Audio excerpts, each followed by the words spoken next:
Yo,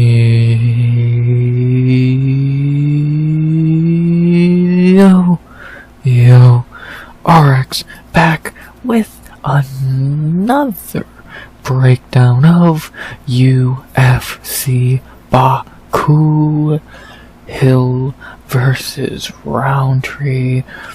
We back with another breakdown of a fight night all the way over in Azerbaijan that is a first timer and is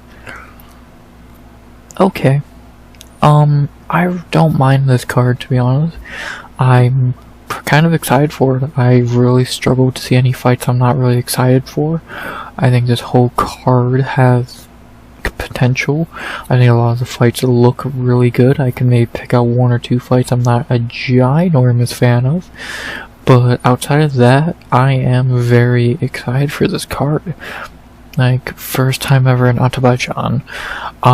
Great main event, great co-main event, some interesting fighters on it. Orolbai, Oban, Fiziev, Motta speaks for itself. Main event should be a banger.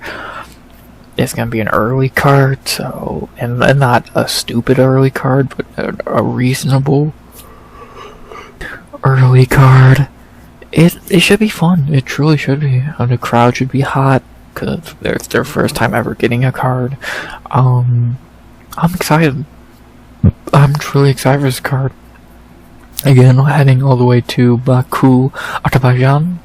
So, for a first time ever event, that should be good. Even if main event should probably be flipped with the co-main. Doesn't matter. It should be a good card. Everyone made weight. They already did the weigh-ins earlier. So, because they're on a different time than we are, so the weigh-ins already happened. So that's cool. Everyone made it perfectly.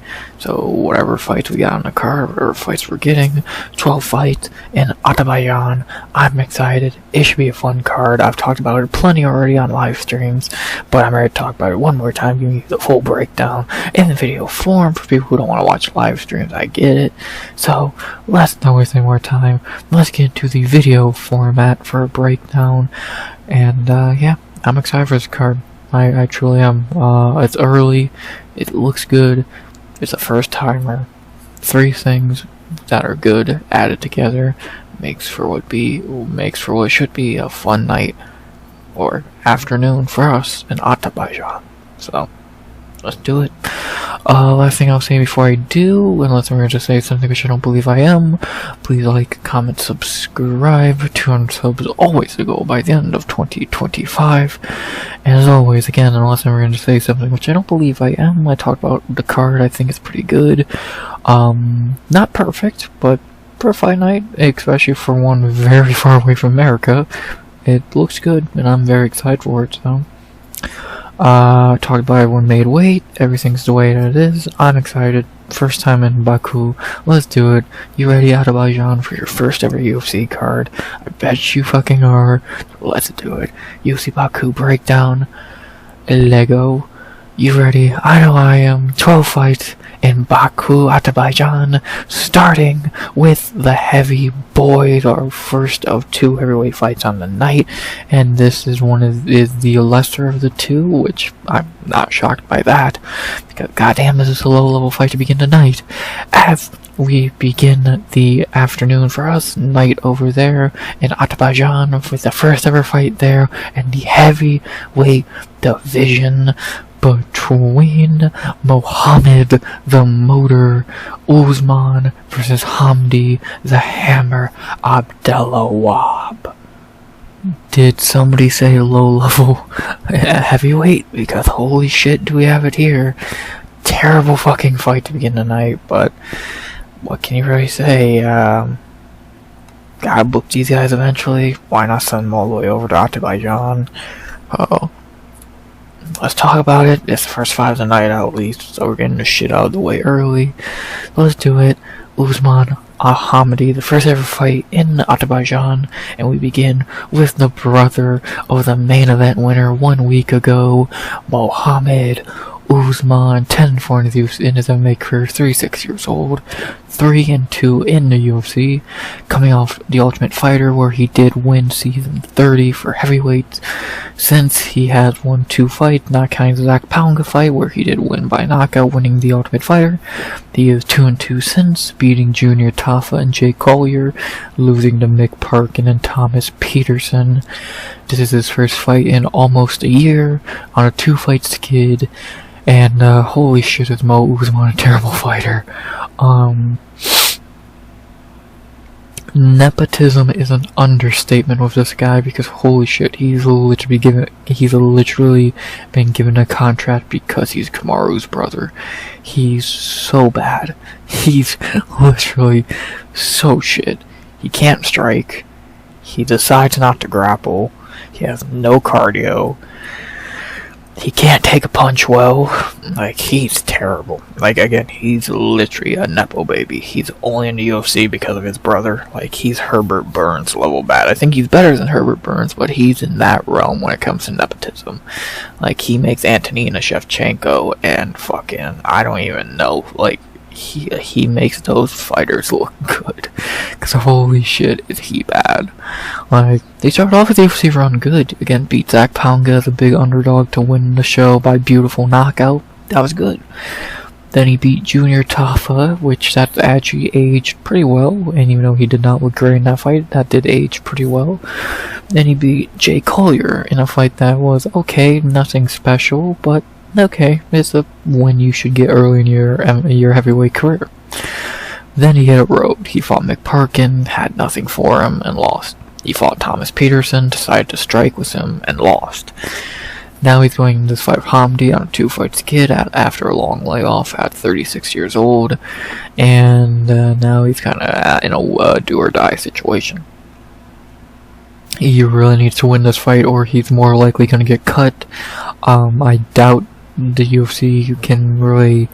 I doubt the UFC's really that nice to Kamaru and keeps him around. So it would be hard to make that case too if he does lose this fight. There's really, like, he's not even. If he was young, you could be like, okay, give him time. He's 36. He's as old as his brother, and he doesn't have 5% of the talent that he does. So he's truly terrible. Like, I don't know what you want me to say. He lacks fundamentals. I don't know what his strong suit would be. Again, striking, no. Power, no. Grappling, when he decides to use it, maybe. Cardio, fuck no. Durability, no. Like, he's not good at all. Like, he's truly terrible. And now he's getting a step down competition. I think Peterson and McParkin are way better than Hamdy. And now he's getting a closer to favorable matchup against a guy who's kind of shit. Do or die from Usman, man. He is probably really close to being on the chopping block. So, old, inactive, 3-fight losing streak, wouldn't look too good on the resume. Do or die. Maybe he's motivated after his brother won last week. To talk about his opponent, the probably closer to being a hometown hero, even though I know Egypt and Azerbaijan are not the same thing. He's probably going to be the one cheered here. As we have Mo Usman's opponent, Hamdy Abdelwahab. A fake 4-0 record at 32 years old. He's really 0-1-1 in the UFC. In his UFC debut on short notice, he stepped in and fought Dontel Mays. He got the win, but did get overturned because he popped for steroids. So that got him suspended for a couple years. So he started off his UFC career 0-1. Then he comes back in February a few months ago, fights Jamal Pogues, and clearly loses. Like, there's no way in the world he won that fight. But the judges gave him a bullshit robbery, because I think they were in Saudi Arabia or some bullshit. And yeah, so now he has a fake one on his record, really 2, and when he really should be 0-1-1 in the UFC. Hamdy's fucking terrible. Like, I literally can't find anything good to say about Hamdy. He can't strike. His grappling's not great. He's short. For heavyweight, he's what, 6? There's no world he's 6'2". He is tiny as shit. Like, what do they say Mo Usman is? Like 6? No way they're the same height. I want to see these two face off. There's no world these two are the same height. Hamdy has no power, I think even less cardio than Mo Usman. Like, this dude's a scrub. Like, I'm not even gonna be funny, this dude's fucking terrible. Like, in his first UFC fights, he looked super shit against Dontel Mays, and no one thinks he actually won. Many people think he won that fight. He got it popped for roids, and then where he didn't look good on them, and he comes back a few years later, still looks terrible against a debatable better fighter, and clearly lost to Jamal Pogues, who's not good at all. And now he's getting Mo Usman. Man, he really likes fighting black heavyweights. Hamdy's terrible. Again, I can't think of anything good to say about him. Can't strike, can't grapple, can't go 15 minutes without being dead tired. Just lost to Jamal Pogues. This dude's terrible. I truly can't find anything good to say about him. Like, I truly can't. He's shit. The nicest way to put it, he's garbage. And, his fucking streak of fluking his way out of fucking losses has to end eventually. Is it gonna be here? We'll see. But, man, is he just not good. Like, he's truly dog shit. So, I don't know what else to say. The Bang Guys first fight don't agree with me. They have Hamdy Abdelwahab minus 165 to plus 140. No. I would have this a pick'em. I think both these guys are terrible. This fight screams a low-level split decision. A sloppy, gassed, heavyweight split decision. And I would not bet on this fight for a fucking 10-foot pool. This is not a UFC level fight at all. This should be a fucking main card opener for PFL. And this fight is going to be, a lot of people are going to get this wrong. I feel, because a lot of people are going to try and bet the underdog, and they're going to pick the favorite. So either way, you're probably going to be wrong, because this is going to be a greasy ass fight. Good chance of a robbery, especially if it's close enough to make a case for Hamdy. But I say that they didn't need that against Pogues, because he clearly lost, and they somehow gave it to him. So what does that tell you? Who am I picking here? Do I want garbage or garbage? Give me Mo Usman. It's how I think he's the best underdog on the card, which I know that says a lot about. I guess that kind of says the betting odds are been good on this card. I think they're mainly right. I think I'm leaning Mo Usman. He's taller. I want to see the face off. There's no fucking way they're the same height. Hamdy's like 5'9". There's no way these dudes are the same height. I want fucking proof. I think Mo Usman's a little bit better. I know that's a fucking deep statement to make, but with the size advantage and the reach advantage, and I'm 99% sure he has, I think can win this. Especially with Kamaru coming off that win. If Kamaru flies out with him to Azerbaijan, he's gonna have that motivation. And then if you look at this, I think as a striker, he's a little bit better. I think he has a little more power. I doubt he's gonna knock out Hamdy, but you never know. I think his cardio is a little bit better. I think if he wanted to wrestle, he can defensively stop takedowns. I think Mo Usman's better. I truly do. Not by much, don't get me wrong. Mo Usman's fucking terrible. But I just lean Mo Usman here. I think he's a little bit better than Hamdy, and I really think Hamdy's fluky streak of keeping his O's has to end. Again, most people think he lost Dontel Mays. No one thinks he beat Jamal Pogues, because he didn't. Give me Mo Usman by decision. I think he can win this. I think he can keep a bare minimum win 2 rounds. I think he can keep it on the feet, pick him apart at range, bop that jab out, bloody him up, stop his takedowns, maybe end up on top for a round. I think he's a little bit better. If this bites me in the ass, fine. It's a low-level heavyweight. Hamdy's terrible. It's not a bad pick. Could this kind of go Demopulous horse style? I wouldn't be shocked. But I don't know. I think Usman's a little bit better. And taking another underdog to begin the card. Worked great last week. Prayers it goes good this week. Give me the underdog. Give me the only underdog I'm picking on this card. I guess that kind of hints to my picks for the rest of the video. I don't know if that's good or bad. But give me Usman by decision. He should win this fight. I think he's a little bit better. Again, this could either age really good or really bad. The main thing I'm worried about is those judges. We know how biased they are for Hamdy for some reason. So I'm worried about that. But if the judging ain't bullshit, and Usman performs to the best of his abilities, especially to his tough form, I'm going Usman by decision. I can't trust Hamdy. I think he's a joke. Give me Usman by decision. I trust him a little more. I think he's a little bit better. He's taller, I think. Give me Mohammed Usman by decision in what should be a sloppy, shitty, greasy split decision to begin the night.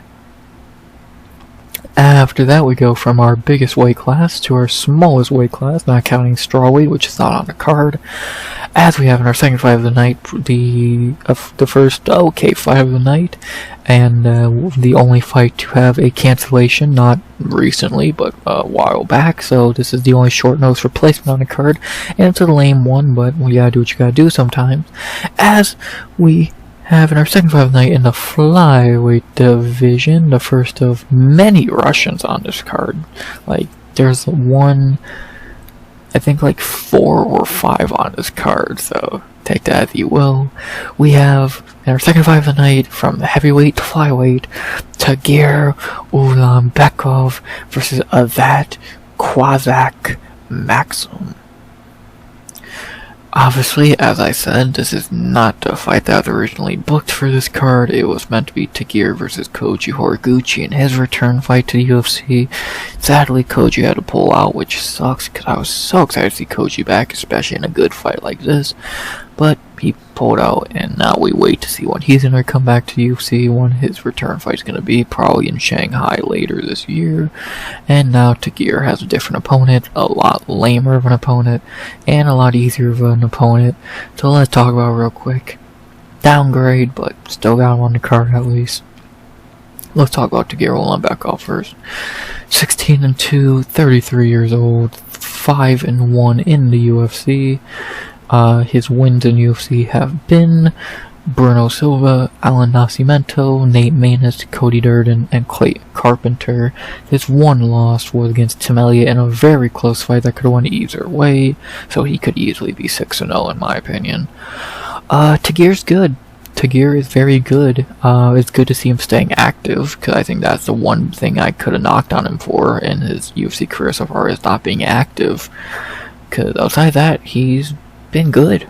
Like, especially the last couple years, he beat Nate Maness easily, who that one has actually aged good. He beat Cody Durden by submission, no less. Not many people beat Cody Durden on the ground, so that's impressive. And then he fraud checked Clayton Carpenter to begin the year back in January. So, and now he's on a 3-fight winning streak, gonna fight at that Maksum. Tagir's good. Tagir is very good. It sucks some of the fights that's been canceled on his end. Alex Perez, Joshua Van, Koji Horiguchi, Tyson Nam, Mateus Nicolau, whoever the fuck this long named fuck is. So it sucks. It really does suck, a lot of the fights that have been canceled, because he could have been in some really interesting fights, but a lot of them probably would have been L's. So he's kind of been bailed out a lot in his UFC career so far by either his fault or others. Usually it's his, but this time it wasn't. And now he's getting a layup after meaning to fight Koji. That was not gonna happen now. So yeah.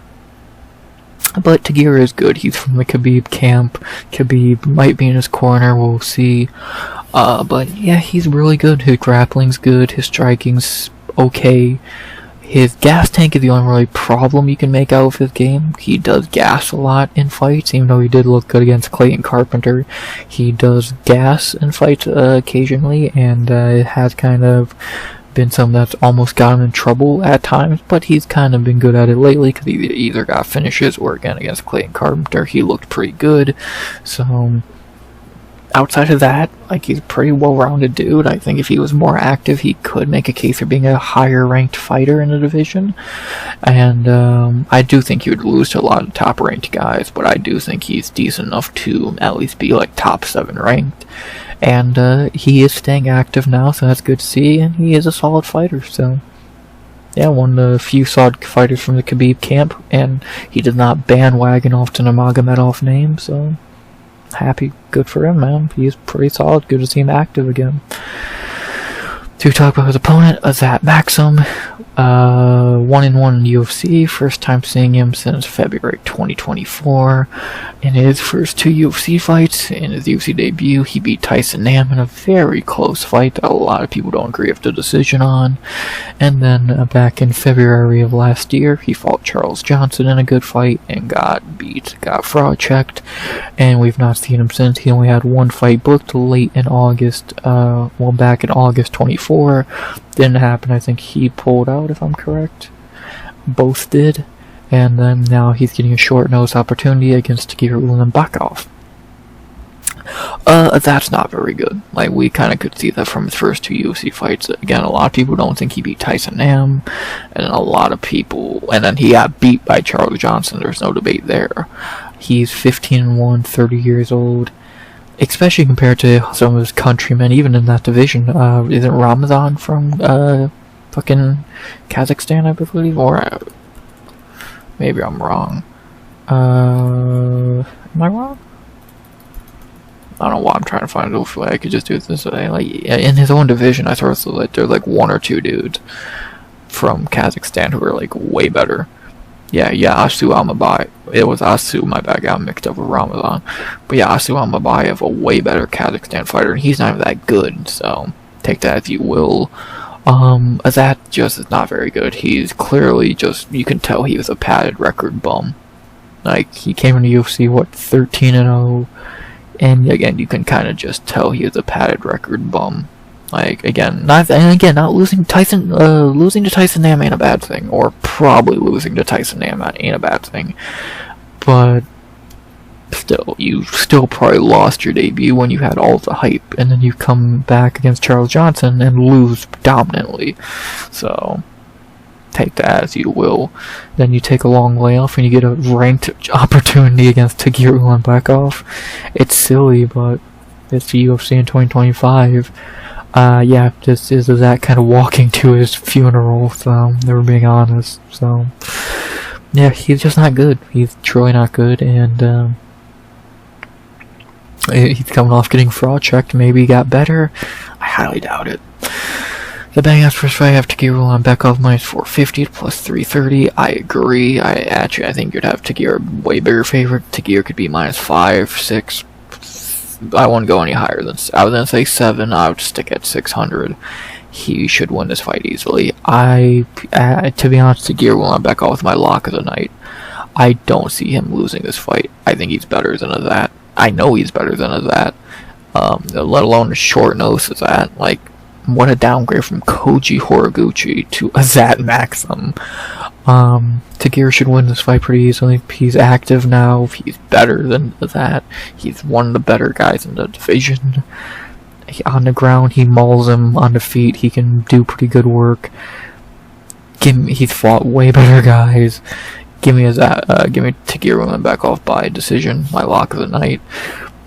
He will probably do what he did to Clay Carpenter, just ragdoll Azat, beat him up, keep him down, and 30-27 him. So, give me Tagir Ulanbekov by decision, in what should be a layup for him, the first Russian of the night, and my lock of the night. Give me Tagir Ulanbekov by decision. Not very much else to it. He should win this fight. It's truly that simple. He's way better than let alone a short nose of that Maksum, just as that Maksum in general. So, as that Maksum is shit. That simple. Tagir Ulanbekov is not. Tagir Ulanbekov by decision, my lock of the night. After that, we go to our first of 2 back-to-back female fights in the women's bantamweight division, the only 2 women's bantamweight fights on the card. And we begin with, I would say, the more interesting one of the 2. You know, I am intrigued in both. I know if you want to skip past these 2 breakdowns, you can skip to the next male fight in the timestamps down below. But if you're a real fan and you want to hear what I gotta say here, let's get into it as we get to our first of 2 back-to-back women's bantamweight fights on this card. as we have in our first of two, our third fight of the night, and a very interesting one at that.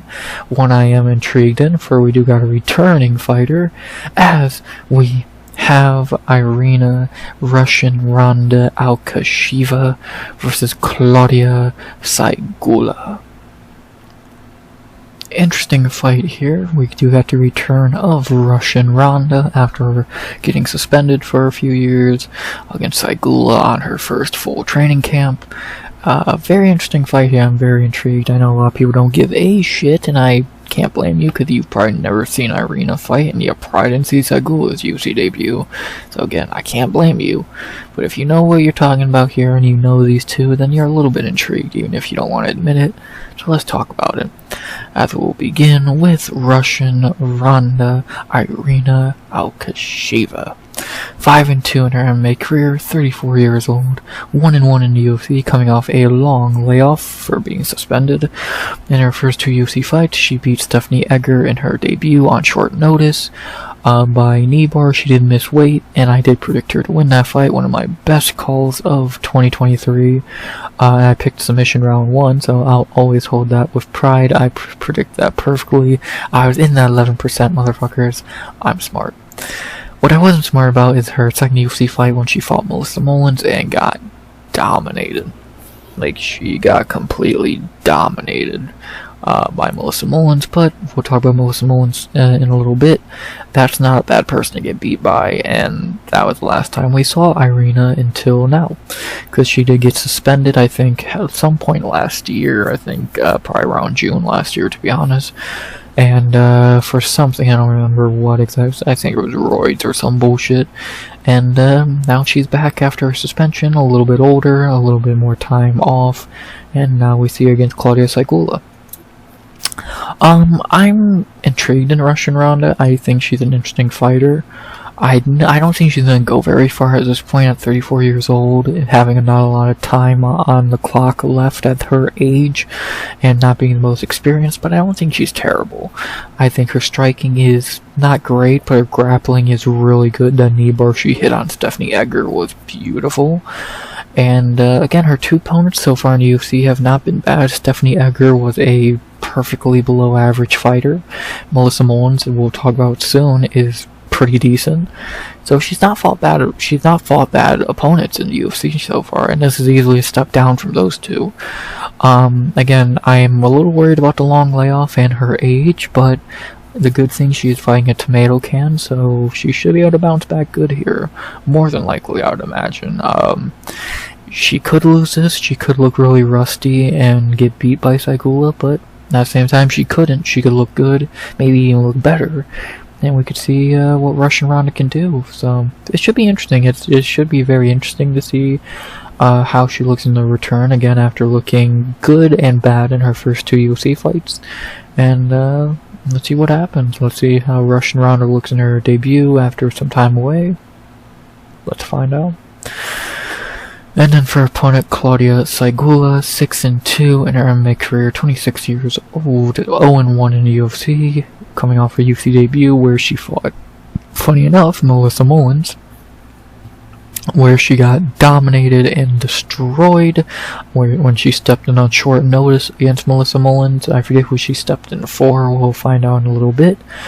Yeah, she looked terrible. She can't stop a takedown to save her fucking life, to be honest. And yeah, she is shit, to be honest. She's just another model fighter, if we're being honest about it. She's not good at all. Her striking, we didn't get to see any of it, to be honest, because Mullins just took her down at will. And then again, she can't grapple for shit. So, yeah.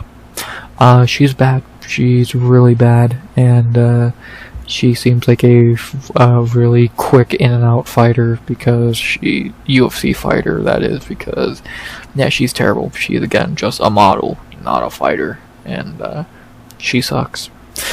The Bang On first fight have Russian Ronda for the first time in her career as a favorite, -275 to +220. I don't know if I'd ever that big of a favorite. I'd probably say -250 would be my peak. She should win this fight. She is better than Syguła, but how devastating is that long layoff and that age? So, and we know she has had trouble with the weight cut before, so factor those things in. Yes, Syguła sucks, but if Irina is not 100%, you never know. But I'm still probably gonna pick Irina. You really can't make a case for Syguła. You would have to tell me she's going to keep it on the feet for 3 rounds and piece up Irina, and I truly don't see that happening at all. Like, I truly don't. I would be kind of surprised if that happened. And I'm just trying to see what was the other way she lost. Huh. Interesting. Yeah, I really don't see that happening at all. I would be fucking amazed if that happened. Like, it would. So, I don't think it's gonna happen. I think Irina is going to beat Syguła. Pretty easily. You can even make a case for a finish, and I'm trying to think if I am going to. So, yeah, we'll see. It should be interesting. It should be an interesting fight. It is good to see Irina back, because I do think she is an interesting prospect in the division, and one bantamweight needs every fighter they have to be active. So, take that as you will. Not like saying these two are great, but I think Irina could have had a little bit of potential, but she is kind of old now. But I am going to go Irina Alekseeva here, but by what? I'm flipping between decision and submission. I could see her locking up a submission because Syguła is shit on the ground. So, I was gonna just go decision, but after really looking into the fight, you can make a case for a submission. How did Syguła get finished in her first fight? A scarf hold in round 1. And she keeps, yeah, I'm going to go Irina Alekseeva by submission in a second. I think she's going to be able to get Syguła down at will and probably finish her with like a basic rear naked choke or an arm bar or something like that. She'll knock the rust off in round 1, submit her in round 2 probably.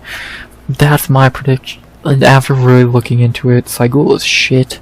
Been submitted 3 times in her MMA career, not like counting her amateur fights. She was submitted twice there.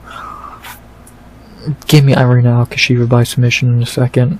She should be able to get a win here and probably a finish. Maybe a TKO is possible as well, or she could just do the safe route with a decision. But I'm going to go with a submission, so give me Irina Alekseeva by submission in a second. That was unexpected for me to make the prediction, because it was originally going to be a decision. But after really looking into the fight and thinking about it, give me Russian Ronda by submission in a second. So, that's what I'm going with. Will it look stupid if she wins a decision? Yeah, but whatever. I'll take it. I'm shocked she's not getting picked by submission more, only 20%.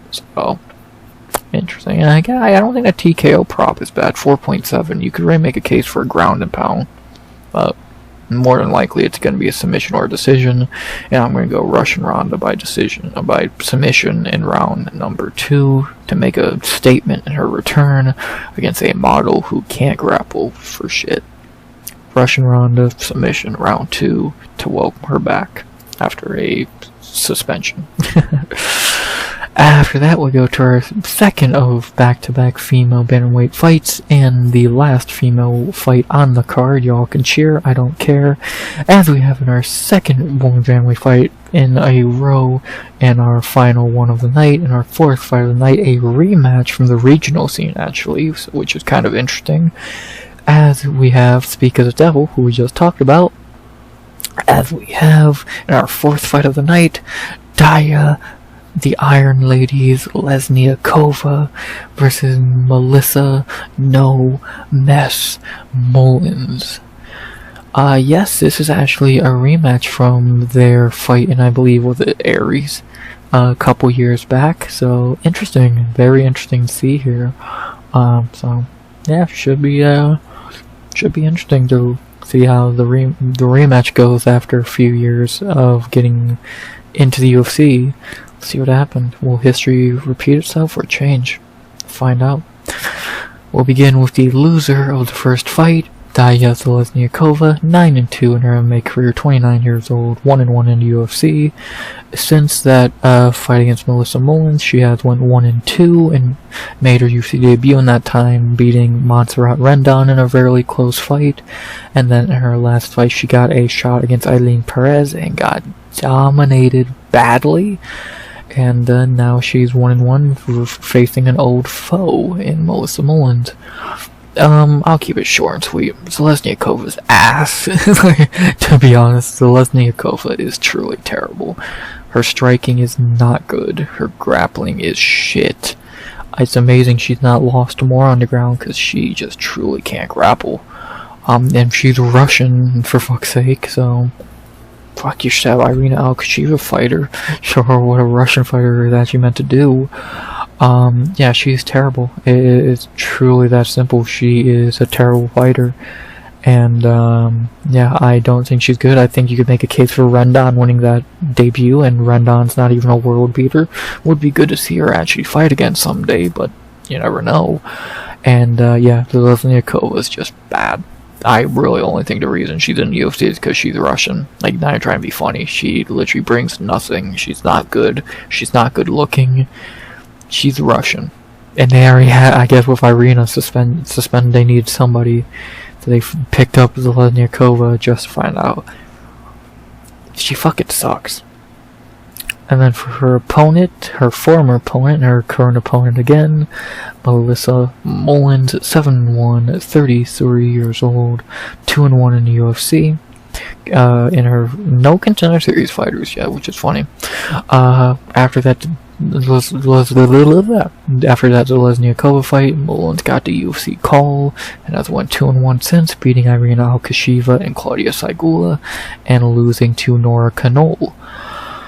Melissa has looked good in the UFC so far. Irina Alekseeva she beat, which we talked about earlier, and yeah, she looked decent in that debut against Irina, kind of beating her up pretty badly. Then she did fight Nora Canole and lose, but Nora Canole is really fucking decent. Not great, but decent. And then Klaudia Syguła, she got on short notice for, oh wow, it's funny enough, Rendon, who she was gonna fight now, it turned into Syguła. But yeah, that turned into a layup for Melissa Mullins. She needs to make weight, and she did. She did make weight today, or earlier. And now she's fighting an old foe. Mullins is actually not terrible. I think she could easily make a case for being one of the better females in the division. You can make a case for being top 15 ranked if she wins this one. Only lost to Nora Canole, won 3 fights, especially if she gets a finish here, which you never know. I guess is a possibility. She's not bad. She's truly not bad. Her striking ain't amazing, but her grappling is really solid, and her ground and pound is really solid. She's not bad. She's not great, don't get me wrong. She's not great. She's not going to win a belt or anything. But she's not terrible either, and it should be interesting to see how this rematch goes after a few years of each getting better or worse. We'll see. Back in November 22, now they're matching up again in June 25. Let's see who's got better, who's got worse. Again, Aries FC9 back in Paris, France, where Zheleznyakova was the heavy favorite and got smashed. Can Mullins do it again? Does this time have the big favorite in the UFC? Let's find out. The betting odds say she will have Melissa Mullins minus 265 plus 210. I agree. You could have Mullins, I would say, minus 290. No, you can't say 300, but 290 would be good. She should win this fight again. Like, I think she's just better than Zheleznyakova. Like, I have in her. Like, compared, like, if you're going off, so Darya's first 2 fights to Melissa's first 3 fights, who has looked better? Melissa. Like, Darya has looked bad. She didn't look great against Rendon. She looked terrible against Eileen, which I know Eileen's good, but still not. And then for Melissa, yeah, Irina and Syguła ain't world-stopping wins, but they're wins. And her only loss was Nora, who kind of like Eileen is pretty decent. Melissa Mullins should win this again. I really don't see her losing this rematch. I don't know how she would. If Darya just kept on her feet for 15 minutes, which I doubt, I would be very surprised about that. So, Kind of the same thing for Syguła. For Mullins and Irina to lose these fights, they would have to not be able to get takedowns, which is just not going to happen. So, give me Melissa Mullins by decision. I thought about going with a finish, kind of like their first fight, but I don't know. I think Darya's going to get a little bit better and learn how to not get finished. Maybe. So, give me Melissa Mullins by, I think, decision. She should win this fight. Again, it's more how does she win this fight more than will she win this fight. And I'm going to say probably decision. Again, a ground and pound finish is possible again, like their first fight. But I think that was a lot, even for as bad as Darya is, I think this is a lot better version of Darya. So give me Melissa by decision to beat Darya again. And, yeah, get her third win in the UFC and probably make a case for a top 15 shot. Give me Melissa Mullins by decision in what should be a intriguing rematch from a few years back. But I think goes much as the same, just maybe minus the finish, but you never know. Melissa Mullins by decision to end the women's bantamweight portion of the card. I don't mind those fights. I don't care what anyone says. I'm intrigued to see Irina back, and I'm intrigued to see the rematch. So, fuck off. I don't care what y'all think. As we get back to the men for the rest of the night, as we have in our co-main event of the prelims in the middleweight division, a complete mismatch in my opinion, but I might have said that last time this dude fought, and I was badly wrong, so I guess we'll have to wait and see. As we have in our co-main event of the prelims, our fifth fight of the night, back with the guys for the rest of the night, we have Ismail Naurdiev versus the Iron Turtle, Yong Park. Weird matchmaking for a returning guy who only has one win to fight a guy who's always been kind of close to the top 15 in this division, but UFC is gonna UFC. Makes no sense, but when do they ever? Let's talk about our prelim co-main event. We'll begin with the only other fighter from Morocco in the UFC, I believe, outside of Yusuf Zalal, Ismail Naurdiev. 24-7, 28 years old, 3-2 in the UFC. In his first UFC run back in the day, he went 2-2, beating Michel Perazis and CR. That fuck saying that name, losing to Chance Renkout and Sean Brady, and then after some time away, having a up and down career in general there, he came back late last year against Bruno Silva and looked good, but kinda got taken with a grain of salt. Bruno Silva kinda sucks, and kinda sucks, he does suck, and now he's riding that momentum into a fight with Yong Park. I'm still not sold on Ismail being decent. He is still young, 28 years old, has a deep record, but I'm not sold after a Bruno Silva win in 2024. He looked good, but again, how much of that was Bruno Silva's shit and didn't try? Because that's what I think, honestly. So maybe got lucky, got Bruno Silva who's just not trying anymore, or maybe he actually is good again, or good after some time away. I doubt it, because he didn't even have a good record on the regional scene.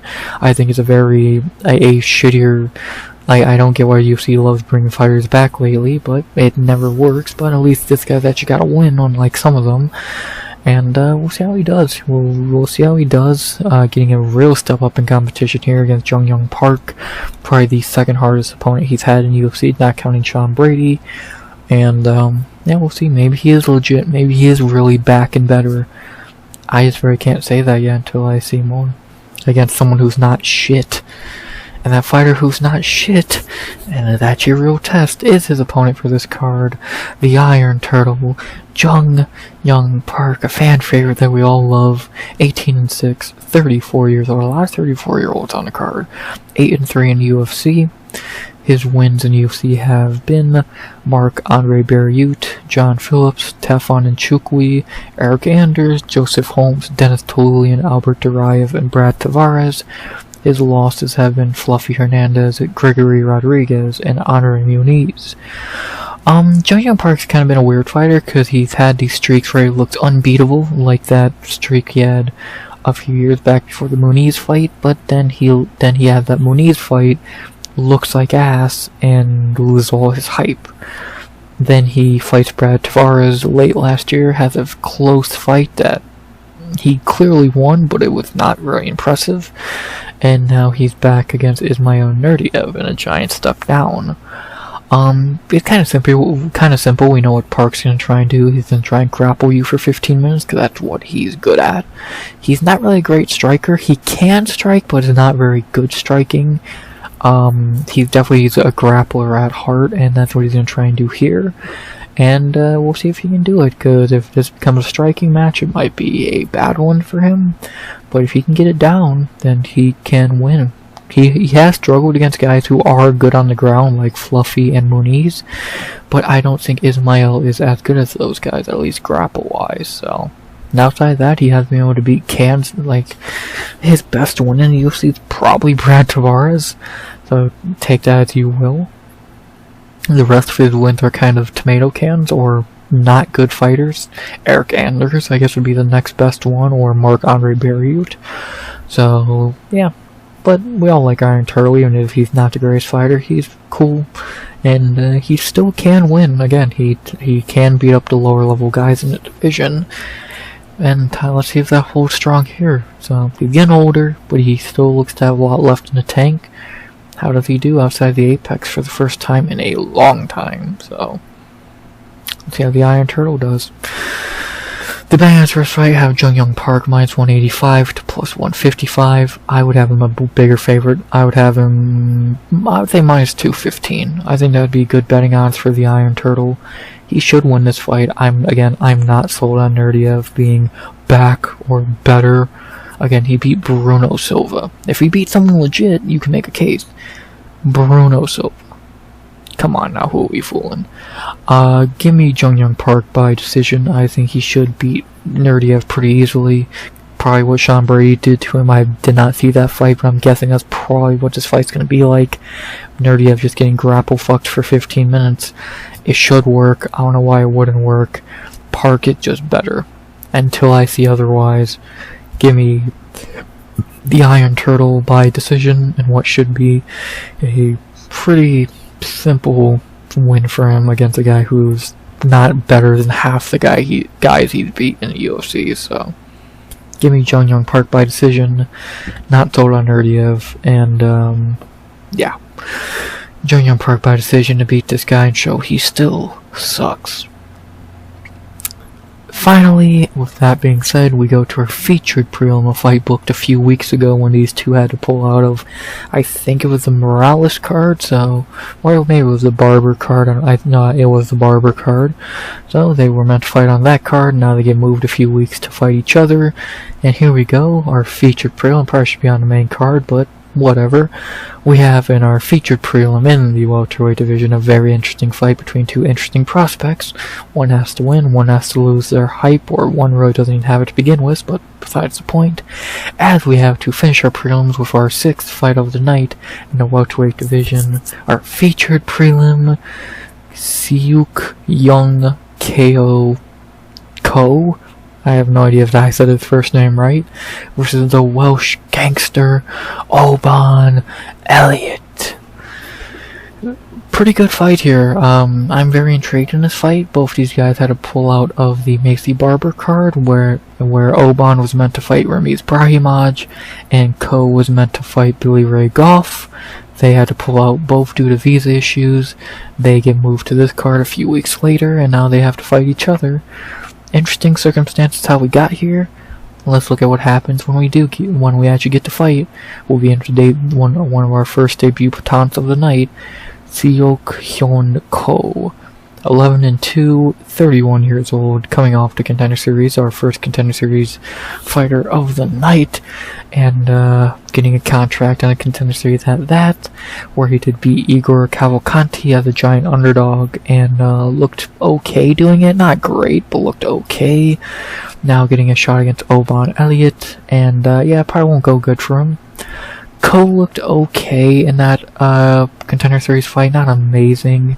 That Igor Cavalcanti dude's kind of garbage. He's pretty much just knock you out. If he can't, he's gonna gas and fade. So, kind of take that as you will. I was not super impressed with Ko on the Contender Series. He looked alright, but he didn't look phenomenal. I guess the UFC wanted more South Korean fighters, so good for them.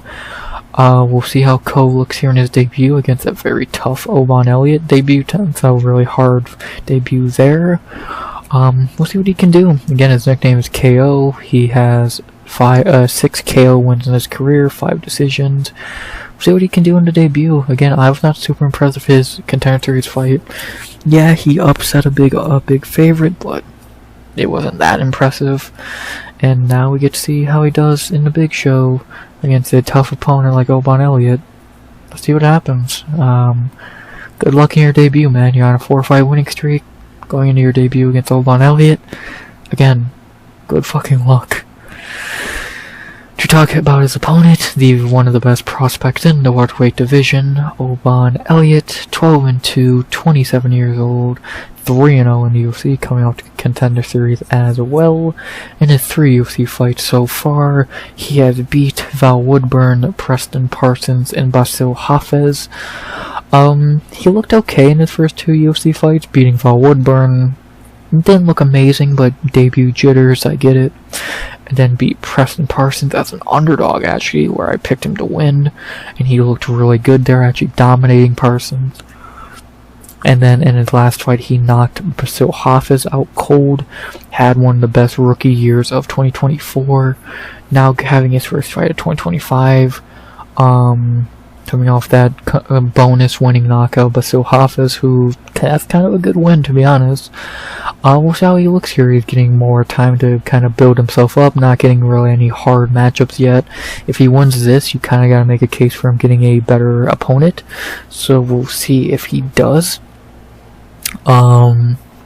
Yeah, he's, again, I said it at the beginning, talking about him, he's one of the better prospects in the welterweight division with guys like Brian Battle, Gabriel Bonfim, Sam Patterson, etc., etc. And we'll see how he looks here against another kind of rising guy early in his UFC career. Instead of fighting tomato cans or kind of veterans, he's fighting a debutante. So now he's on the other side of the coin, going from debutante to the debutante's opponent. We'll see how he looks. He's well-rounded. He can strike. Yeah, he looks like he has power now. He has good grappling, good cardio, the confidence. Probably not Chael Sonnen in his corners this time, but either way, he should still do fine. Let's see if the Welsh gangster can keep the train rolling and keep being one of the better prospects in the division. The betting odds say he will, having him a giant favorite at minus 485 to plus 360. I don't know if I have him that big of a favorite. I'd probably have him maybe more minus probably 410. I wouldn't go any lower than 380. He probably should win this fight. I didn't. Again, I was not super blown away by Ko's debut or a Contender Series fight. And even if I was, he would need to look amazing to even make a case of beating Oban Elliott here. So take that as you will. I am definitely going Oban Elliott here. He's, I think, again, a rising star in the division. He's young. He's really good. He's proven to be really good. Not saying Ko's not good, but from what I've seen from Ko, which is one fight, he looked okay, but not great. From what I've seen from Oban Elliott is a rising star in the division, who is just getting better every fight. So, give me Oban Elliott by decision to keep his UFC hype train going. I don't think Ko's that great. I would have picked Oban to beat Ramiz Brahimaj even easier. So, take that as you will. And, yeah, respect to these two for setting up this fight a few weeks after the Barber card. But I think it's going to go really bad for Ko. So give me Oban Elliott by decision to end the prelims and continue his hype train as he goes into his second year in the UFC to get his 4th UFC win. And that's that. That's the prelims. They're good. They're very good. I know the opening fight ain't great, but it could still be kind of interesting, especially with the underdog being, I think, a live dog. Tagir should beat Azat pretty easily. The woman fights are kind of interesting. And then you got fan favorites like Oban and Jong Park to end the prelims. I like them. I think they're good prelims. Not really much I'd change about them. Decent prelims. Very decent prelims. So, can't complain much. And as we head into the main card, 6 more fights, 6 more interesting matchups, and a lot more breakdowning to do. So let's do just that, shall we? As we head into our main card for UFC Azerbaijan. For the first time in Azerbaijan, we begin the main card with a fight that shouldn't really be on the main card, and I'm not really that excited for, but we'll break it down anyway.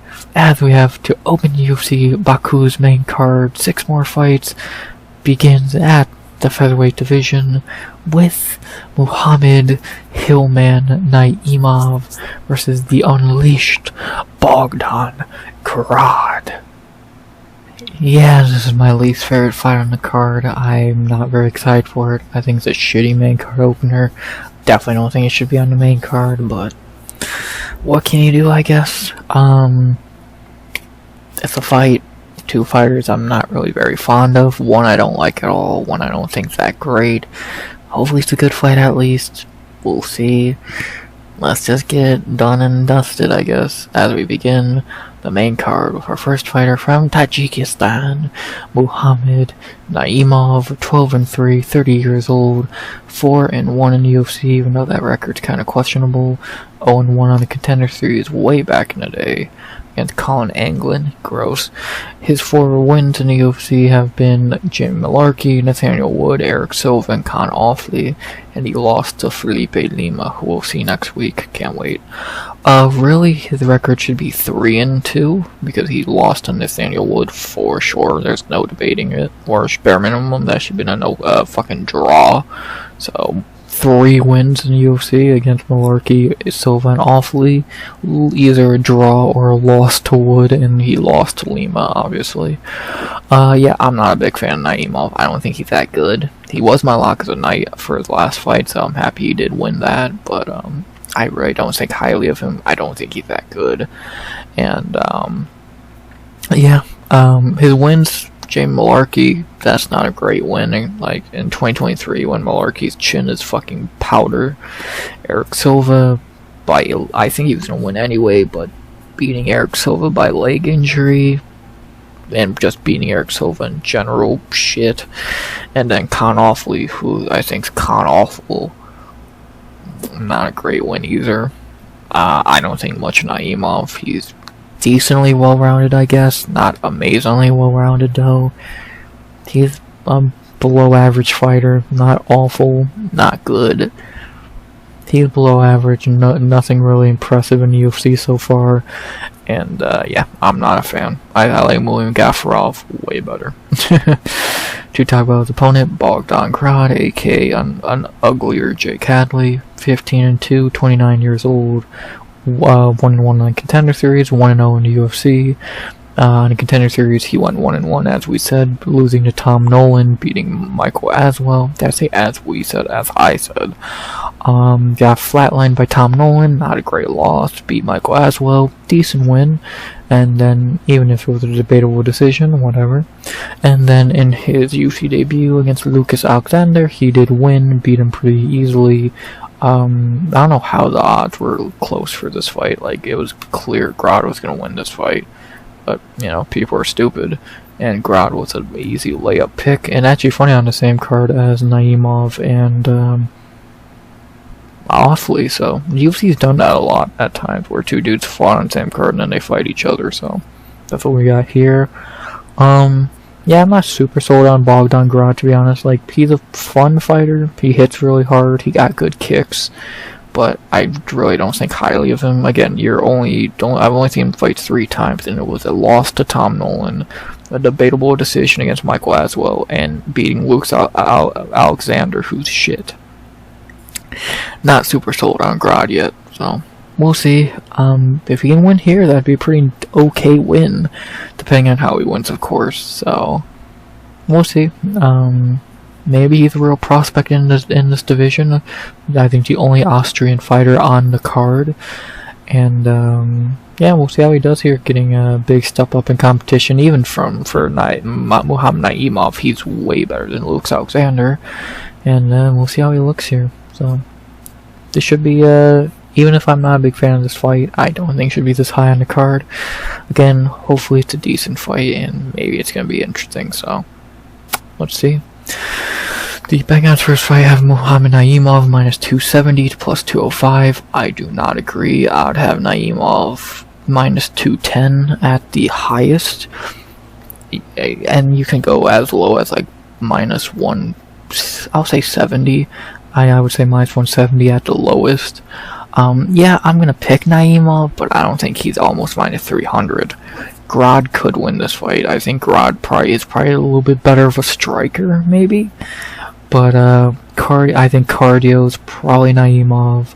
I think fight IQ is probably Naimov. That one's debatable.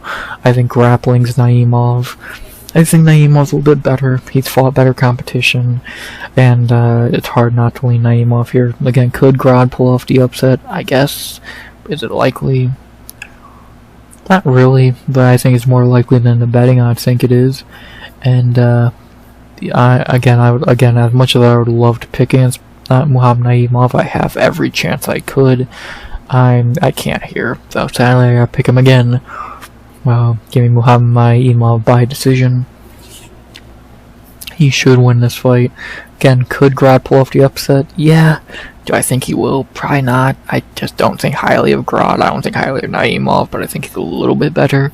So, getting Mohammed Naimov by decision in what should be hopefully a good fight to be in the main card, even if I don't think it should be this high on the card. Prove me wrong. Mohammed Naimov by decision to begin the first main card in Baku. Speaking of Baku, let's get to their first hometown fighter of the card, the first of 3 on this card, and the one that's actually going to win on this card. We'll talk about that later. As we have in our second fight of the night in the lightweight division, our first Azerbaijan hometown fighter of the night in what should be a layup for said fighter in the lightweight division. Our second fight of the main card, we have what should be a banger and a very loud crowd with Nazim, Black Wolf, Sadykhov versus Nikolas, Iron Motta. Or Motta. This is an interesting fight. Gonna be a fun one. Probably not gonna go 15 minutes. And again, we got the first Azerbaijan hometown fighter with Nazim Sadykhov. This should be interesting. Yeah, should be fun. I'm very intrigued. Not gonna say much here. We'll talk about Nazim Sadykhov a little bit. 10-1-1 in MMA. 31 years old, 3-0-1 in the UFC. Coming off the Contender Series, his 3 wins have been Evan Elder, Terrence McKinney, and Ismail Bonfim, and he had a draw with Slavokov. For his wins, he has kind of got bailed out by Dr. Stoppage twice now in the UFC against Elder and Bonfim. He was losing to Evan Elder. Who knows what would have happened in the Bonfim fight, so 50-50 there. He subbed McKinney, but that grappling McKinney ain't really impressive. And then that banger with Slavokov, which, okay, I can understand that. Nazim's decent. He has really good striking and kicks. Grappling's alright. Cardio is debatable. And again, how many times has he been bailed out by doctors? Probably more times than he probably should have, but what can you do? He's not a doctor. He just goes with what they say, so what can you do? Nazim Sadykhov getting his first hometown fight. Azerbaijan opening the card in the terms of hometown fighters. Let's see if he sets a good tone for them, and let's see if he keeps his undefeated record in the UFC. To talk about his opponent, Nikolas Motta, 15-5, 32 years old, 3-2-1 in the UFC. It really should be 3-3 in the UFC, coming off the Contender Series way the fuck back in 2020. His 3 wins have been Cameron Van Camp, Tom Nolan, and Machete. His 3 losses have been Jim Miller, Manuel Torres, and Trey Ogden. Yeah, Motta's not a great fighter. His wins have kind of been against bad fighters. He beat Cameron Van Camp, garbage. Beat Tom Nolan, fraud checked him actually, and beat Machete, who's not great. Losses, Jim Miller. Jim Miller is really good at beating these young dudes. Manuel Torres fucking killed him, and Trey Ogden destroyed him. Motta's not good. Let's just call a spade a spade. This dude's not good at all. He's short. He has a little bit of power in his hands, and that's about it. He's not a good fighter, and he's kind of just cannon fodder here for the hometown guy, so yeah, he's pretty shitty, and that's the long and short of that. So, did any of those wins sound like they're half as good as Nazim Sadykhov? Didn't think so. The match first I have Nazim Sadykhov minus 435 to plus 330. Yep, I agree. And you can have him even a bigger favorite if you would like. You could have him up to minus 700, I would say. He should win this fight easily. Again, Nikolas Motta is just cannon fodder for him, if we're being honest. So, let's just be fucking honest. That's what this fight is booked for. Does it make any sense? Not really. Nazim should be fighting someone way better than 3-3 Motta, but UFC wants to give at least one Azerbaijan fighter a win, so why not pick Nazim? So I'm gonna go with what the UFC wants and what's just gonna happen. And my pick here will be Nazim Sadykhov by knockout in the first. He should beat Motta pretty easily. He's just better. Motta's not good at all. He's fluked his way to a few wins against cans or frauds, and I just truly don't think that's going to work again here. So, give me Nazim Sadykhov by knockout in the first, in what should be a pretty easy fight for the first hometown guy of the night against the weakest opponent they have of their 3 fights. Give me Nazim Sadykhov by knockout in the first to give Azerbaijan their first, and in my opinion, only one of the night. Spoilers if you want, but again, I'm not gonna make a crazy pick in these last 4 fights, so take that as you will. Nazim Sadykhov knockout in the first for Azerbaijan. After that, we go to our third fight of the main card, and our second Azerbaijanian, I guess that's what they would be called, fighter on the card, and a lot tougher of a fight, and actually a debutant, so this should be interesting to see how this goes, as we have an up 15 pounds, so oh no, this is still lightweight, never mind, staying at the lightweight division for another Azerbaijan fighter. This one time making their debut, so we'll see how they do. As we have in our third fight of the night, staying at lightweight, our second Azerbaijan fighter, with Myktybek Orolbai versus Tofiq Musayev. A very intriguing fight here. Of course, we got the GOAT Myktybek Orolbai back versus whoever the fuck Tofiq is. So, this should be interesting. This should be a very interesting fight, so let's talk about it. Begin with the veteran of the two, UFC-wise, and the GOAT himself, Myktybek Orolbai, 13-2-1, 27 years old, 2-1 in the UFC. His 2 wins have been Euros Medic and Elvis Brenner, and he lost to Mateusz Rembecki in one of the best fights of 2024. Orolbai is really good, and he's just going to get better with every fight. Like, he destroyed Euros Medic up at welterweight, he beat Elvis Brenner in a very close fight, and then he lost to Mateusz Rembecki in a very close fight, in a fight of the year contender back in October. Now bouncing back after his first UFC loss against Tofiq. We'll see how he does. Again, I think Orolbai will look better. He is from, I swear he trained with Uriah Faber, but maybe I'm wrong. We'll see how he looks after coming off his first UFC L in enemy territory, no less. We'll see how he does there. Yeah, he is really, I do think he's actually good. Not the memes aside, I do think he's a good fighter. His striking's alright, but his grappling's really good. I am a little bit worrisome about his cardio, because that's kind of been a big thing to talk about in his last 2 UFC fights, so keep that in mind. But if he can keep his cardio in check and he can get the fight down, he should win pretty easily. So, again, I do think he's getting better every fight, and I think he will be able to get better from that Rembecki fight. We'll probably see that here, so we'll see how the GOAT Myktybek Orolbai looks in his first fight since coming off an L. See how he does. As he is fighting the hometown debuting fighter, Tofiq Musayev, 22-5 in his MMA career, 35 years old, making his UFC debut after being in Bellator and Rizin for a long time. 7-1 in Rizin, 1-1 in Bellator. I guess he is a former Rizin champion. I would be lying if I said I knew really anything about this dude. Has he fought anyone notable? He beat Patrici Pitbull, which I think is the older brother of the two. Yes. He beat Sydney Outlaw, who was on Contender Series. His only two he's only got 2 O's. Oh no, he's lost 5 times, never mind. His only losses lately were to whoever the fuck Roberto De Souza is, and Alexander Shelby. He is 3-2 in his last 5. Yeah, this dude's probably gonna get fucked up by Tofiq, by Orolbai, I mean. So 35-year-old debutante who best win and only real notable win is Patrici Pitbull. Yeah, Orolbai got this. So welcome to the UFC, kid. Cool, you're debuting at home. You're gonna get beat up. The betting odds first fight have Myktybek minus 160 to plus 135. You could have Myktybek minus 200 in my opinion. He should win this fight. I really don't see a world where he doesn't. Unless this Tofiq dude's really damn good, which I highly fucking doubt.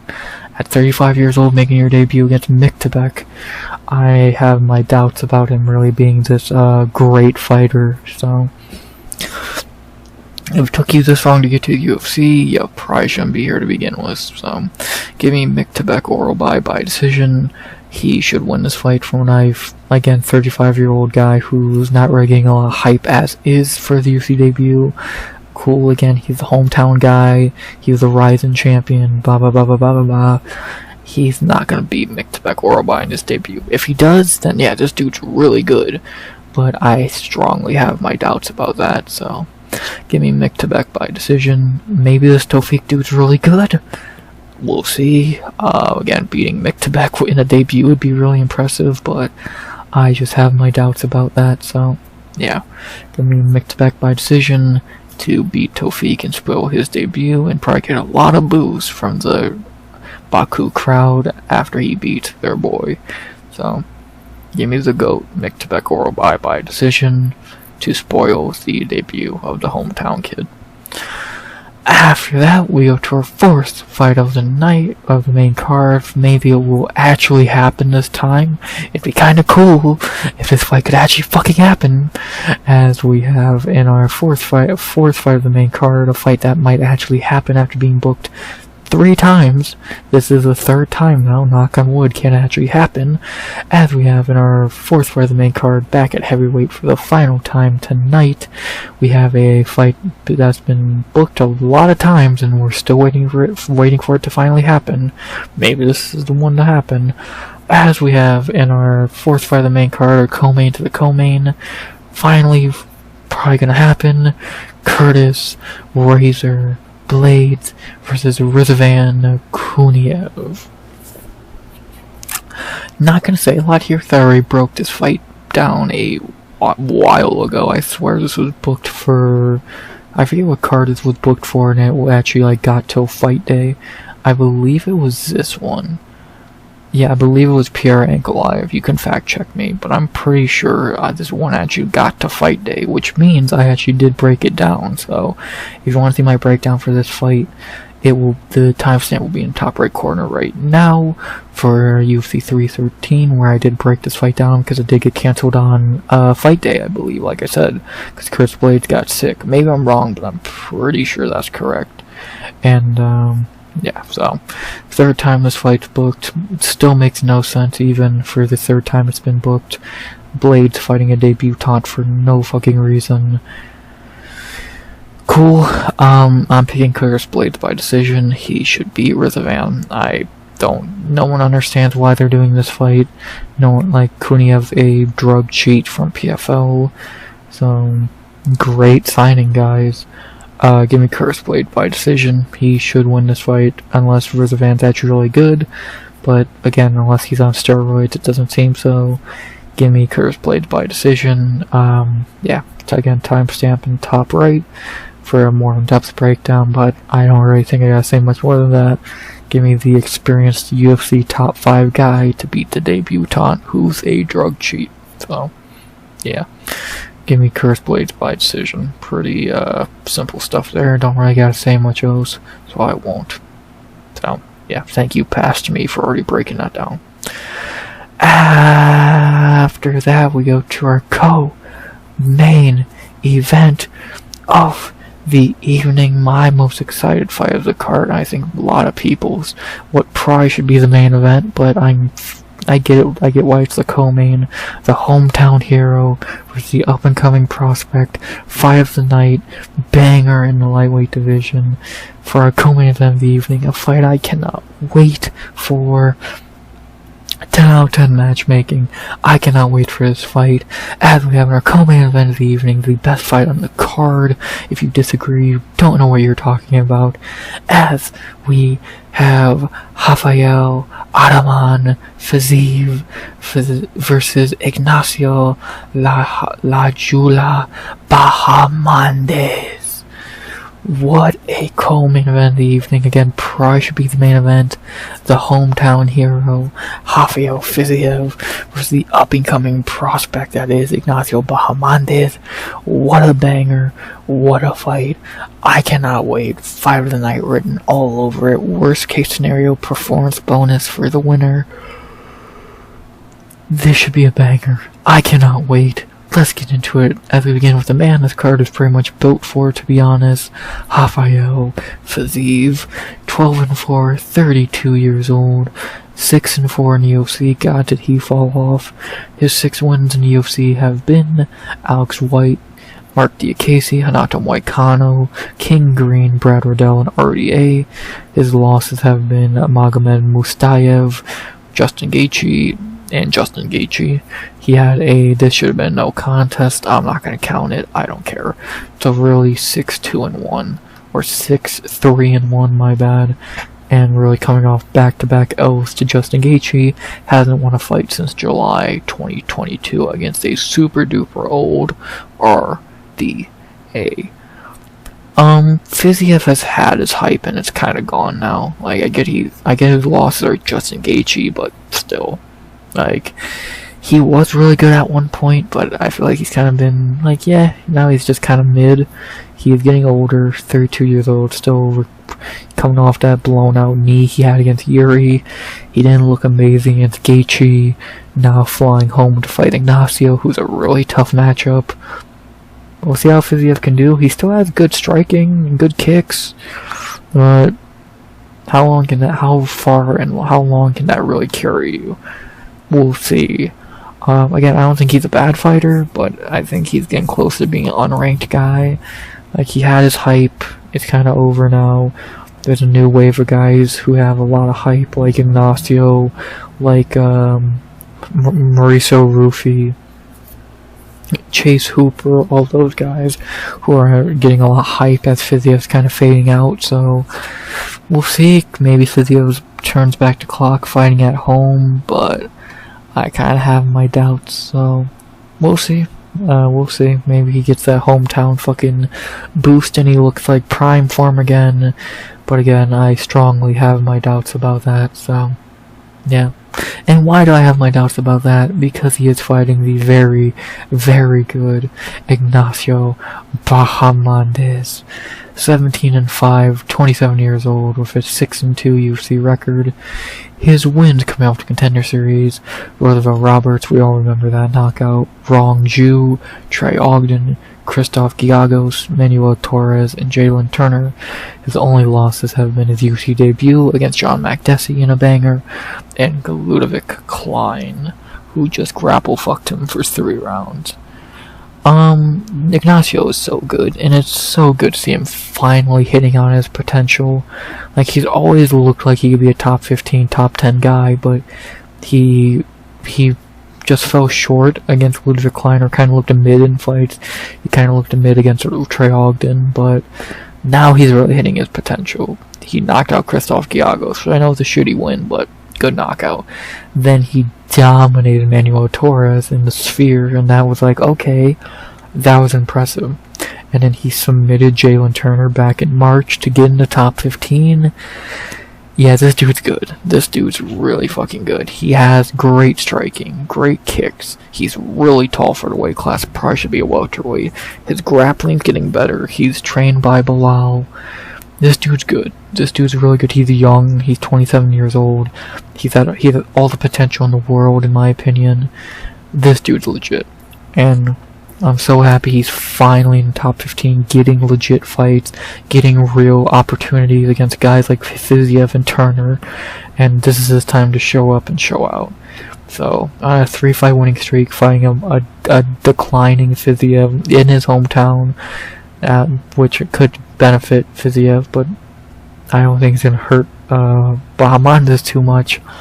This should be interesting. I'm very intrigued to see what happened, and I'm very excited to see Bahamondes getting a real test in the UFC after having the potential to get that for so long. So, this should be interesting.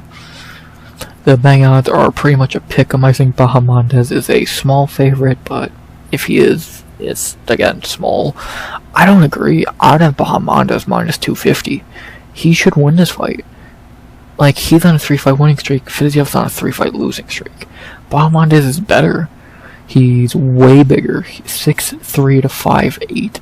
He has a bigger reach. He's been more active. He's won more lately. Like, again, Fiziev hasn't won a fight since 2022. Almost 3 years. Bahamondes hasn't lost a fight in that long. So, again, he's hitting his prime, I think. I think Bahamondes is really hitting his fucking prime. And trained by Bilal. Not like Fiziev's gonna grapple anyway, but he can grapple. I'm picking Ignacio Bahamondes. I've had this pick since this fight was booked. I think Ignacio's literally better than Fiziev. Just even a prime Fiziev. I think Ignacio at his best can beat Fiziev. And that's gonna be my pick. To spoil the real hometown hero. Give me Ignacio Bahamondes by decision. I think he's better. I doubt there's a finish in this fight. A knockout is possible, but I think it's kind of unlikely. I see a 3-round banger, which I'm perfectly okay with. Just to be a banger, you don't need to get a knockout. You can just have a banging ass fight, and I think that's what this is going to be, a banging ass fight for 3 rounds, and the co-main event of the evening, in a fiery crowd who's going to be hyping up their boy. This is going to be a banger, but sadly, Azerbaijan, I think your boy is going to take his 4th L in a row. So, give me Ignacio Bahamondes by decision to win what should be the best fight on the card on execution, because it is on paper, to continue his stride of being a guy who has always had his potential to be a top guy and now finally is, and to beat a declining Rafael Fiziev at home. Give me Ignacio Bahamondes by decision in what should be the main event and what should be a banger. Can't wait. And now, speaking of said main event, let's get to it. A fight that was meant to happen a while back, but finally is happening now. Better late than never.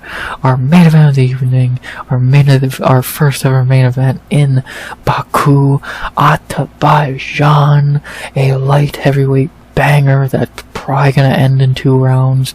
This is gonna be good. I can't wait. Great way to end the night, even if the Fiziev fight's better. We have to end UFC Baku with a light heavyweight main event that should not go that long, between Jamal Sweet Dreams Hill versus Khalil the War Horse Roundtree Jr. What a main event. Someone's getting put out in 2 rounds. I can't wait. What a fight. Long overdue for this to happen. I think this was booked like a year ago for International Fight Week. We finally get it now. Let's see what happens. Sweet Dreams, Khalil. Let's talk about it. Not gonna say a lot here, to be honest, 'cause I don't think there's a lot to say. Again, we know this fight's not going long. More than likely, someone's getting knocked out in the first 2 rounds. The question just is, who? Does Jamal land that kill shot, or does Khalil? I'm gonna go with the popular pick because it's the right pick. I want Khalil Roundtree. I truly just think Jamal Hill's garbage. He hasn't won a fight in 2 years against an ancient Glover Teixeira. He's been bitched out by Pierre and Yuri. Yeah, Khalil's coming off a loss as well, but he did amazing against Pierre. Was on a winning streak before then. give me Khalil Roundtree. He should win this fight. I think he's better. I truly just think he's better than Jamal. He's not much shorter. He hits just as hard, if not harder. He has great leg kicks. I think his confidence and his mentality is a lot better than Jamal. Give me Khalil Roundtree by knockout in round 2. I think he's better. Could Jamal not land a knockout shot? Yes. He could easily land a knockout blow, but so can Khalil. I think someone will within these first 2 rounds, and when they do, it's gonna be a highlight. I hope it's a draw, like a flat, like out cold KO. It probably won't be. It'll probably be a TKO, but I would love an out cold KO because that'd just be beautiful. Either way, it'd be cool because it would be a great KO, and that would be a great way to end a great card on paper, at least. And who do I think is going to get that KO win? I'm going to say Khalil Roundtree, who I believe is the favorite. I don't think it's a pick'em. I would have Khalil minus 190, 200. He should win this fight pretty easily. Jamal is, I think, just kind of mentally broken. He's getting older. He should be a heavyweight, to be honest. And, yeah, I think Khalil is better in 2025 and just in general. So give me the war horse to put Jamal Hill out for the 3rd time straight for Sweet Dreams' UFC career. Kind of an ironic nickname when you really think about it. And yeah, that's my pick. Someone going out in the first 2 rounds. In my opinion, Sweet Dream is going to be having a sweet dream in that cage like he has been a lot lately. So give me Khalil Roundtree by knockout in the 2nd for what should be a great main event to end a great card in Baku, Azerbaijan for a great finish to end the main event. Give me the war horse Khalil Roundtree by knockout to send Sweet Dreams to sweet dreams. And boom, that's the card. To go over my picks one more time. Jesus, 1 hour and a half on combined with the 2 hours each I did streaming. Almost 3. Y'all can't say I don't love you. My picks: Mo Usman by decision, Tagir Ulanbekov, my lock of the night by decision, Irina Alekseeva by submission in the 2nd, Melissa Mullins by decision, Jun-Young Park by decision, Oban Elliott by decision, Mohammed Naimov by decision, Nazim Sadykhov by knockout in the 1st, Myktybek Orolbai by decision, Curtis Blades by decision, Ignacio Bahamondes by decision, and Khalil Roundtree Jr. by knockout in the 2nd. Bang! That's the card, and it's good. Again, I really enjoy it. Outside the Naimov fight, I would have dislike. Like, I get the obvious pick would be the woman's fight. I like that fight. The Usman fight, it's an interesting little fight. Not great, but fine. And then what? The main event's good, the co-main's good, Curtis Blades, Myktybek, Nazim, Oban, Jun-Young Park, Tagir. It's a good card, a good little 12-fight card early in the day for at least some people. On a Saturday afternoon, still giving you time to actually have a Saturday. I'm excited. I'm truly excited for this card. I think it's going to be a great card, and I'm very excited for it. So, I've talked about it enough this week, Jesus Christ. So, thank God this is the last time I actually have to talk about it before it happens, because the next time I'll be talking about it will be the after party on Saturday, later in the day after the card. So that'll be the next time you hear from me in general. But the next time you'll hear from me in video form is always the recap sometime on Sunday. So I can't wait to do that. Hopefully I'm talking about this card as highly now as I am then, or then as I am now. I did that completely backward. And yeah, I think that's about that, man. UFC Baku Breakdown done. I'm excited for the card. I can't wait to see what happens for the first time ever in Azerbaijan. So, yeah, that's that. I've talked more than enough for one Thursday, because I did 2 hours of streaming earlier in the day. I did almost 3 hours of streaming a few hours ago around during the night, and then I just did an hour and a half recap around 5-6 a.m. So altogether about almost 7 hours of recording, so, or talking, I guess. So y'all better be fucking, nah, I'm kidding. I do it for y'all. I hope you enjoyed something I did today, or I guess yesterday, today, whatever you want to say. And yeah, I enjoy doing it. If I didn't enjoy doing it, I wouldn't do it. And I hope y'all enjoy it, because that's the most important thing. So, hope you enjoyed the breakdown. Hope you enjoyed the video. And, yeah, that's that. UFC Baku. I'm excited. So, yeah, like I said, you'll hear from me again Saturday for the after party stream, Sunday for the recap. And, that's that, man. I'm tired of talking. So, let's end this video like we always do by saying, I hope you enjoyed the video. Please like, comment, subscribe. 100 subs goal by the end of 200 subs goal. I keep saying 100. 200 subs to goal by the end of 2025. And unless I'm going to say something, which I don't believe I am, I'm tired of talking for one day. I'm going to get some sleep and rest my voice for a little bit. So, let's do that by saying, as always,